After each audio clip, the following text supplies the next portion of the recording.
Shalom, shalom, peuple de Dieu, shalom, shalom, shalom, shalom, shalom. Bonjour à tout le monde. Toi qui me suis partout où tu te trouves, bonjour. Je vous invite à partager. Nous sommes dans le cadre de notre émission 5 minutes pour sauver. 5 minutes pour sauver en Jésus-Christ. Alléluia, soyez bénis. Je suis votre serviteur. Amen. Alléluia. Shalom, shalom, bonjour à tout le monde. Bonjour, nous sommes sur le plateau de notre émission 5 minutes pour sauver. Nous sommes le plateau de cette émission qui est 5 minutes pour sauver. C'est notre émission, c'est ton émission, c'est l'émission de tout le monde. Partage, invite d'autres personnes à venir sur ce plateau. C'est très important. Toi qui es en pause, que le Seigneur te bénisse, c'est un moment très important parce que moi-même je suis en pause, je prends ce moment pour partager la parole du Seigneur. 5 minutes pour sauver est une émission que le Seigneur m'a mis à cœur, nous a mis à cœur de partager la parole afin que d'autres enfants de Dieu, même ceux qui ont Jésus-Christ ou bien qui ont perdu Jésus-Christ de vue, puissent revenir dans la foi. Parce que vous savez, la foi c'est comme un muscle. C'est pourquoi la parole de Dieu dit, le muscle lorsqu'on l'active, à force de l'activer, le muscle il finit par prendre forme et commence à grossir. C'est pourquoi la foi, elle vient de ce qu'on entend, de ce qu'on continue à entendre, de ce qu'on finit par comprendre, de ce qu'on a entendu de la parole de Dieu. À force d'entendre, à force de répétition, il y a de la puissance. Vous voyez un basketteur, comme mon coach Gabin qui me suit, un basketteur, c'est celui-là, il va répéter le même geste de tir 1000 fois, 10 000 fois, plusieurs fois. Mais à force de le faire, même les yeux fermés, il finit par le faire. Ça veut dire qu'à force de répétition, il y a de la puissance. À force de répéter, de lire la même parole, on finit par comprendre la parole et elle nous déporte vers une révélation, là où la gloire de Dieu descend dans notre vie. Aujourd'hui, nous sommes le cadre de cette émission qui est 5 minutes pour sauver. Là où je vais parler à quelqu'un, j'aimerais que tu puisses inviter un frère, inviter une sœur, tu puisses partager ce message parce que nous n'avons pas beaucoup de temps. Vous savez, le diable, même depuis qu'il est descendu, il a commencé à maximiser le temps parce qu'il sait qu'il ne reste pas beaucoup de temps. Et lui, il ne voudrait pas partir seul, il voudrait partir avec un maximum de personnes.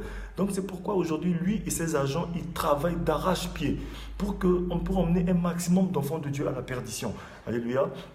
Mais aujourd'hui, shalom ma sœur El Béni, shalom, shalom à tout le monde. Aujourd'hui, toi qui me suis, invite un frère, invite une sœur. Nous devons maximiser le temps. Il ne reste pas beaucoup de temps. Jésus-Christ est à la porte, il arrive. Amen. Pose-toi la question, si Jésus arrive, est-ce que tu es prêt pour être enlevé? Nous devons nous préparer. Alléluia, préparons-nous. Mais pour nous préparer, nous devons entrer en ligne de...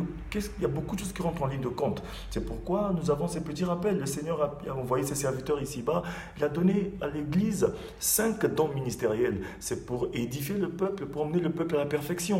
Ça veut dire qu'aujourd'hui, voyez-vous, le Seigneur s'est choisi des hommes et des femmes qui se tiennent à la brèche pour soutenir son œuvre, pour faire ce qu'il veut. Même toi, mon frère qui m'écoute, tu es un ambassadeur du Seigneur. Le Seigneur n'est pas fâché contre toi, il t'aime. Regarde, c'est pourquoi, tu vois, il m'a choisi. Aujourd'hui, je dispose de mon temps, je pouvais faire autre chose. Mais je me mets là, c'est pour t'annoncer la parole. C'est pour te fortifier dans ta foi. C'est pour que tu t'accroches davantage à Jésus. Mais partout où tu te trouves, nous allons d'abord prier. Nous allons invoquer l'Esprit du Seigneur pour qu'il nous conduise dans ce moment, nous soumettre entièrement à lui d'abord, pour qu'il nous donne la force afin de passer ce moment de 5 minutes pour sauver. Prions. Éternel Père très saint, je te prie, je te rends grâce et je te bénis pour mon frère, pour ma soeur, pour cette opportunité que tu nous accordes, pour ce moment précieux de 5 minutes pour sauver, que ce moment soit un moment privilégié, un moment où, Seigneur, quelqu'un puisse réitérer son engagement avec toi, un moment où quelqu'un qui a perdu la foi puisse s'accrocher avec toi, car tu as dit, c'est celui qui persévère jusqu'à la fin qui sera sauvé. Père de gloire, j'ai la ferme assurance des choses que tu vas sauver quelqu'un au travers de ce message. Béni sois-tu, Saint-Esprit, conduis-nous dans ce moment, au nom de Jésus, transforme nos cœurs en terrain fertile. Nous t'avons ainsi prié au nom de Jésus, que toute la gloire lui revienne à lui seul, Jésus-Christ. Amen. Amen mon frère, amen ma soeur. Partage, invite des gens. Le thème de notre émission, c'est change d'attitude. Nous voulons parler du changement d'attitude. Vous savez que l'attitude, c'est quelque chose... Vous savez que l'attitude nous permet de nous positionner. Vous savez, même les avions qui volent, ils ont un échangeur d'attitude. C'est-à-dire que ton attitude, tu dois souvent le vérifier. Parce que nous ne pouvons pas voler dans la vie ou marcher dans cette vie ou vivre tous les jours sans nous vérifier, nous examiner. C'est-à-dire que le changement d'attitude te permet de t'examiner, te permet de te mettre devant un miroir, te permet souvent de regarder est-ce que tu es en train de fonctionner de la bonne manière ou bien peut-être que tu es déjà en train d'aller à côté. Parce que souvent, lorsque tu es en train de marcher et que tu te dises que non, bon, tu as toujours raison ou bien que tu n'écoutes plus personne parce que tu connais déjà tout, mais il faut être sûr que tu vas droit dans un mur, mon frère, ma soeur. Ce moment est pour toi. Écoute ce message. Peut-être que le Seigneur veut faire quelque chose. Il veut te préparer. Parce que Jésus-Christ lui-même, il a dit, il est avantageux pour vous que je m'en aille afin que le Saint-Esprit vienne en vous. Il va vous convaincre de péché, de justice et de jugement. L'Esprit du Seigneur, c'est l'Esprit de révélation. Il n'est pas seulement un esprit d'information. L'information, c'est BFM TV qui nous informe tous les jours. Mais c'est un esprit de révélation. Il nous révèle les choses. Ça veut dire qu'il te révèle même les choses que tu vas faire demain. Peut-être qu'aujourd'hui, tu es bien, mais tu ne sais pas ce que tu vas faire demain. Peut-être qu'il veut t'informer à ce que tu t'accroches parce que la relation là où tu es dedans, ou les choses que tu es en train de faire, peut te conduire à une compromission demain. Mais comme il ne veut pas que tu tombes dans le péché, il veut que tout le monde parvienne à la connaissance de la vérité et soit sauvé, c'est pourquoi il veut que tu écoutes 5 minutes pour sauver aujourd'hui. Le Seigneur veut te faire du bien. Vous savez, nous allons directement au but. Notre thème, c'était changer d'attitude. Je vais prendre un passage que nous allons lire de 2 Corinthiens 5, verset 17. Si tu es là, essaie d'écrire sur le mur afin que d'autres personnes puissent le lire. Changer d'attitude. 2 Corinthiens 5, verset 17, nous allons lire. Je lis la parole du Seigneur. 2 Corinthiens 5, 17 nous dit ceci. Ainsi, si quelqu'un est uni à Christ, il appartient à une nouvelle création. Les choses anciennes sont passées. Voici les choses nouvelles sont venues. Tout cela est à l'œuvre de Dieu qui nous a réconciliés avec lui par Christ et qui nous a confié le ministère de la réconciliation. Nous allons nous arrêter là. La parole de Dieu nous dit que nous devons croire que si quelqu'un est en Christ, il est une nouvelle créature. Déjà de 1. Le changement d'attitude est que tu dois croire que tu es une nouvelle créature, toi qui as Jésus-Christ. Mais nous avons souvent un problème. Merci ma soeur Gracia. Nous avons souvent un problème. Nous n'arrivons pas à croire que nous avons été changés. La parole de Dieu dit, si tu demandes quelque chose à Dieu, tu dois croire dans ton cœur que tu l'as déjà obtenu. Ça veut dire que même le pardon que tu as demandé à Dieu, tu dois croire dans ton cœur que Dieu t'a déjà pardonné. Si la parole de Dieu dit que lorsque tu reçois la parole fait de toi un enfant de Dieu, ça veut dire que tu es déjà enfant de Dieu, mais tu dois le croire. Alléluia. Notre attitude à nous, c'est que souvent nous nous croyons encore des pécheurs. Ou bien soit, souvent nous, enfants de Dieu, on croit que c'est nous-mêmes par notre propre force qu'on peut se justifier, qu'on peut devenir saint. À chaque fois que tu crois que tu peux devenir saint par toi-même, ou parce que tu es en train de beaucoup prier, ou bien peut-être parce que tu es en train de beaucoup jeûner, ou parce que tu lis la Bible plus que tout le monde, ou bien parce que tu vas à l'église plus que tout le monde, c'est à ce moment-là que tu es en train de te tromper. Alléluia. Nous n'avons rien fait pour être sauvés. Tu as juste cru en Jésus-Christ et tu es repositionné là où tu t'étais déplacé. Amen. J'aimerais qu'un enfant de Dieu comprenne quelque chose. Le changement d'attitude ne peut être réussi que par la compréhension. C'est lorsque tu as compris que tu peux changer d'attitude. Amen. Parce que la vie chrétienne que nous menons, vous voyez, la vie chrétienne, c'est comme... La vie chrétienne est faite de circles. C'est comme un circuit, c'est comme un circuit. D'un point A à un point Z. Alléluia. Parce qu'à chaque fois que tu quittes le point A, sans passer par le point B, tu vas au point C, il faut être sûr que tu vas revenir à la case départ. C'est étape par étape avec le Seigneur. Et pourquoi on a besoin de compréhension? On a besoin de comprendre les choses. Alléluia. Il y a un passage aussi dans la Bible qui nous dit, dans le livre de Romains 6, verset 11, qui nous dit ceci. Romains 6, verset 11 nous dit ceci. Ainsi vous-même, regardez-vous comme mort au péché et comme vivant pour Dieu en Jésus-Christ. Le Seigneur veut que tu te regardes comme une personne qui est déjà mort au péché et qui est vivant mais en Jésus. Aujourd'hui, tout ce que tu fais, tu ne fais rien pour être sauvé. Parce que beaucoup, nous croyons que c'est parce qu'on donne la dîme, on donne les offrandes, qu'on est sauvé. Non, tu ne fais pas du bien pour être sauvé. Tu fais du bien parce que tu es sauvé. C'est parce que Jésus est mort à la croix que tu fais du bien. Parce que toi, aujourd'hui, imagine-toi que pendant qu'on était des pécheurs, pendant qu'on était des pécheurs, on vivait dans la débauche, dans l'adultère, dans le mensonge, dans tout ce qu'on faisait, on n'a même pas eu le temps, amen. Pendant toute cette période-là, tu n'as pas eu le temps de faire quoi que ce soit pour être juste ou pour être saint. Mais tu vivais que dans le mensonge, dans le désordre. Mais ça ne veut pas dire que c'est maintenant que tu vas faire quoi que ce soit pour être juste. C'est Jésus-Christ qui t'a justifié. Tu n'as pas mérité, on n'a pas mérité. Mais c'est par grâce qu'il nous a justifiés, qu'il nous a sauvés. Aujourd'hui, même si tu demandes pardon, C'est pas parce que tu as demandé pardon que tu es pardonné, mais c'est parce que tu es pardonné que tu viens demander pardon. Le péché que tu commets aujourd'hui, Jésus t'a déjà pardonné pour ce péché. Mais tu avais juste besoin de le confesser, de reconnaître la seigneurie de Jésus. Le changement d'attitude vient par la reconnaissance de la seigneurie de Jésus-Christ. De reconnaître que je n'ai rien fait, mais c'est par Jésus-Christ que je fais tout. Parce que imagine-toi, je vais vous donner un exemple. Tu te retrouves aujourd'hui dans une pièce comme ça, une pièce comme là où je me trouve, et la pièce elle est sombre. Tu mets ton téléphone à charger dans un coin de la pièce. Et voilà que dans cette pièce, tu as mis ton téléphone à charger, la pièce, subitement, elle est sombre, il n'y a pas de lumière. Mais tu vas te lever pour aller débrancher ton téléphone, il y a des tables, il y a beaucoup de meubles dans la salle, mais en t'efforçant dans le noir pour aller récupérer ton téléphone, peut-être que ta rectile peut baisser, ta façon de regarder, ta vue peut baisser, tu vas commencer à le regarder mal, parce que tu vas voir que l'obscurité s'amplifie un peu plus, parce que tu essaies de regarder dans le noir toi-même. À ce moment-là, tu vas voir que tu peux te cogner le pied même à des tables. Tu peux casser des meubles. Juste parce que tu as l'obscurité, tu veux t'efforcer pour aller prendre ton téléphone. Mais imagine que le contact pour allumer la lumière était juste à côté de toi. Tu lèves juste ta main, tu appuies sur le contact, la lumière arrive et tu te lèves, tu déplaces, tu touches aucun meuble sans te faire du mal aux yeux. Tu vas récupérer ton téléphone. Ça veut dire qu'aujourd'hui, la parole de Dieu nous dit ceci. Soumets-toi entièrement à Dieu et résiste au péché. Ça veut dire que tout ce que nous faisons, nous devons nous soumettre qu'à l'Esprit de Dieu. Dans ton esprit, tu dois te soumettre à Dieu. Parce que le plus souvent, on croit qu'on se soumet à Dieu alors qu'on ne se soumet pas à Dieu. Le plus souvent, il y a beaucoup de résistance en nous. La parole de Dieu te dit, change ton attitude pour que ton altitude change. Alléluia. Aujourd'hui, nous portons des fardeaux qui ne sont pas le nôtre parce que aujourd'hui, nous sommes en train de faire des choses qui ne nous appartiennent pas. Par nos choix. Le Seigneur veut que par ton changement d'attitude, tu puisses faire des choix de qualité. Le plus souvent, nous faisons des choix qui ne sont pas des choix de qualité parce que nous croyons qu'avec notre propre force, avec notre manière de vivre, nous pouvons faire certaines choses. On ne peut rien faire sans Jésus. Alléluia. Nous voyons que les descendants d'Adam sont restés fidèles à sa façon de penser. La façon de penser de Adam, alléluia, qui était cette façon, alléluia, cette façon aveugle de marcher dans le péché. Vous savez que la parole de Dieu nous dit que toute œuvre de Dieu sans la foi est péché. Souvent, nous faisons les choses du Seigneur sans le Seigneur, sans croire que le Seigneur est dans ce que nous faisons. Parce qu'à un moment donné, nous sommes aveuglés. Alléluia. Toute œuvre que nous faisons, nous devons le faire en croyant que Jésus-Christ est Seigneur, en croyant que c'est Dieu qui nous a donné cette force de le faire. Aujourd'hui, la parole de Dieu nous dit, le premier passage que nous avons lu, nous dit ceci, que ainsi, si quelqu'un est uni en Christ, il appartient à une nouvelle créature. C'est-à-dire que lorsque tu es sauvé, alléluia, la parole de Dieu dit, nous devons croire que si quelqu'un est en Christ, il devient une nouvelle créature.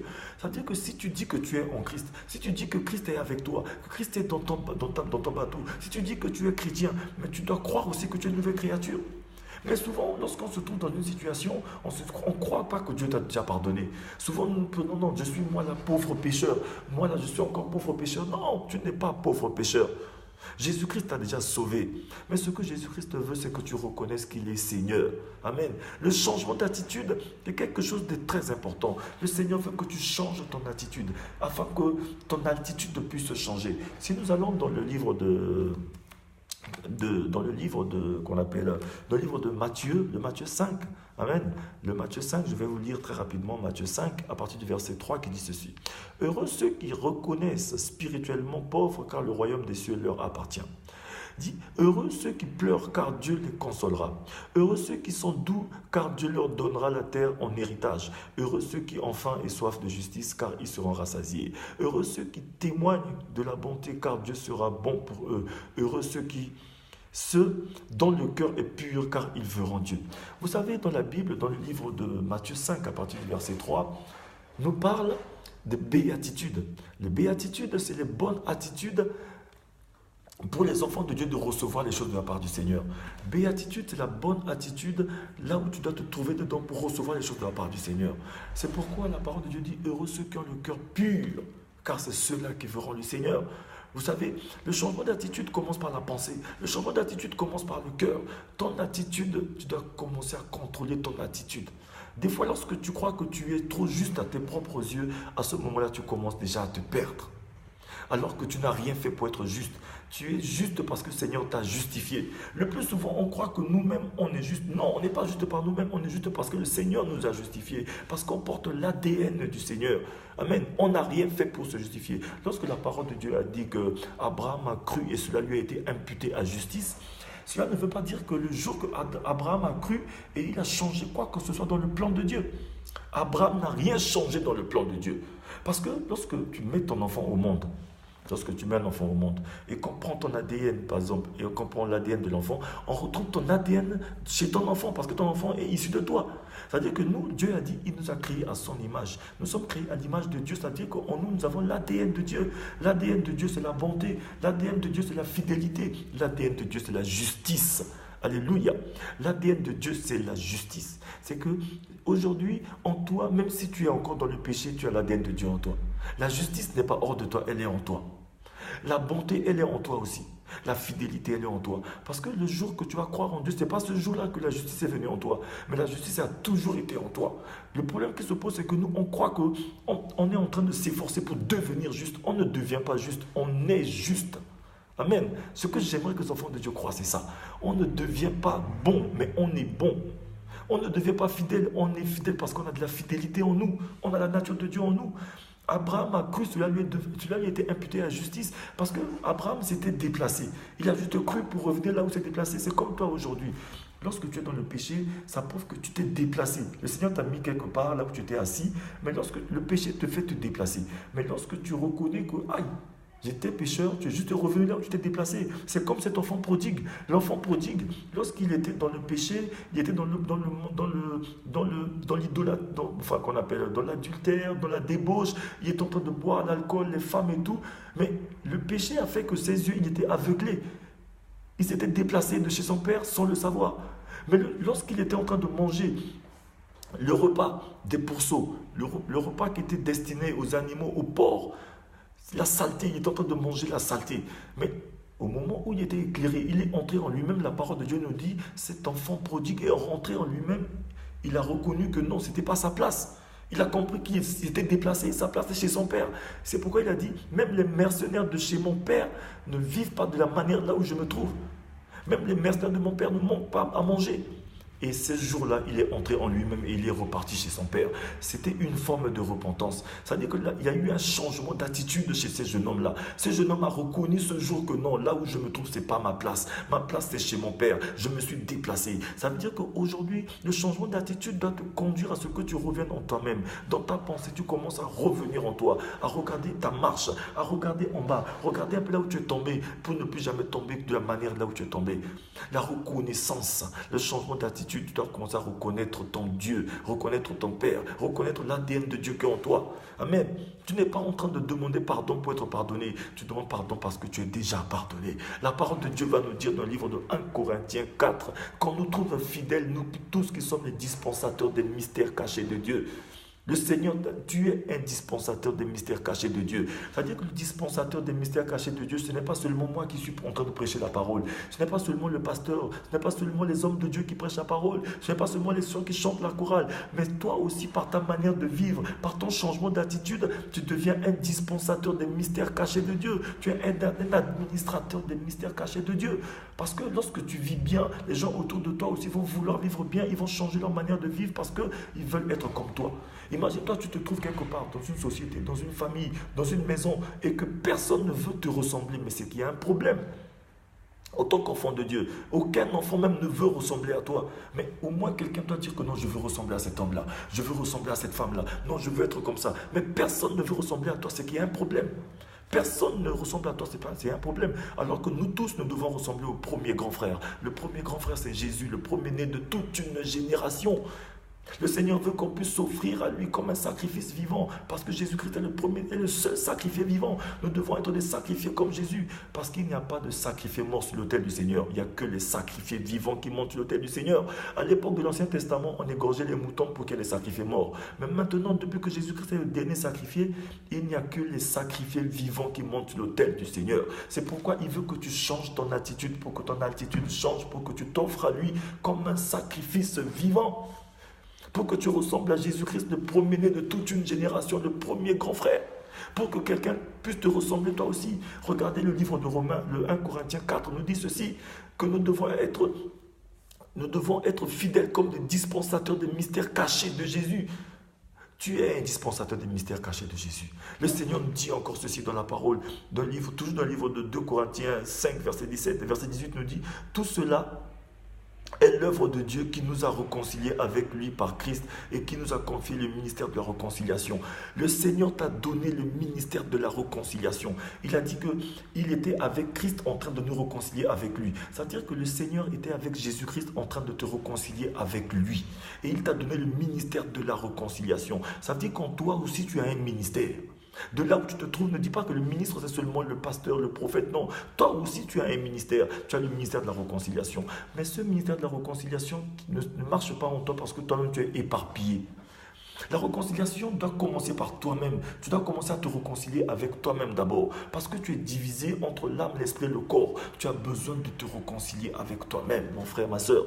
Tu dois commencer à t'aimer. Parce qu'une personne qui s'aime ne pêche pas. Une personne qui s'aime ne tombe pas si bas dans le péché, dans la débauche, dans l'adultère, dans l'alcool, dans le mensonge, dans le vol, dans les meurtres. Une personne qui s'aime change son attitude pour que son altitude change, pour que son niveau puisse changer, pour qu'il ressemble à Jésus. Jésus veut te sauver, mon frère, ma soeur. Change ton attitude.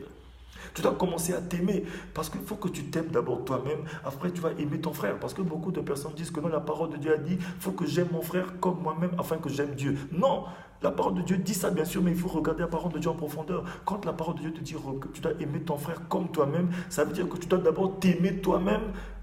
Après que tu finis par aimer ton frère comme toi-même. Parce que tu dois aimer ton frère comme toi. Mais imagine, toi-même, tu ne t'aimes pas. C'est-à-dire, comment tu vas aimer ton frère? Il faut que tu t'aimes d'abord toi. Après, tu vas aimer ton frère comme toi, tu t'es aimé aussi. Et après, tu pourras aimer Dieu. Imagine, toi, tu ne t'aimes pas. Tu ne peux pas aimer ton frère, ni tu ne pourras jamais aimer Dieu. La réconciliation doit commencer par toi. Tu te réconcilies avec toi-même. Tu vérifies ton attitude. Tu te réconcilies avec toi-même. Tu t'aimes toi-même. Tu aimes ton frère et tu aimes ton Dieu. Parce que imagine ton frère que tu vois comment tu ne l'aimes pas, mais comment tu vas aimer un Dieu que tu ne vois pas. La parole de Dieu nous le dit. Alléluia. Dans cette émission de 5 minutes pour sauver, je ne vais pas aller trop loin. Je vais m'arrêter là. Je suis votre humble serviteur, l'évangéliste Teddy Elvis Mapuka. Nous sommes sur la page de 5 minutes pour sauver. Toi, mon frère, toi, ma soeur, qui suis cette émission, partage cette émission. Invite les gens, invite tes frères, tes soeurs, tes amis à venir sur 5 minutes pour sauver. Copie ce message, mets sur ta page, mets quelque part, donne à quelqu'un, distribue à quelqu'un. Je suis disponible sur ma page évangéliste Teddy Elvis Mapuka ou bien sur la page de mon église Ciel Nouvelle Alliance. Écrivez-moi en inbox si vous voulez, si vous avez besoin de parler, de discuter, de prier. Je suis votre serviteur. Que le Seigneur vous bénisse. C'était votre émission 5 minutes pour sauver. Que le Seigneur vous bénisse. Soyez bénis. Shalom, shalom, shalom. Je vous aime.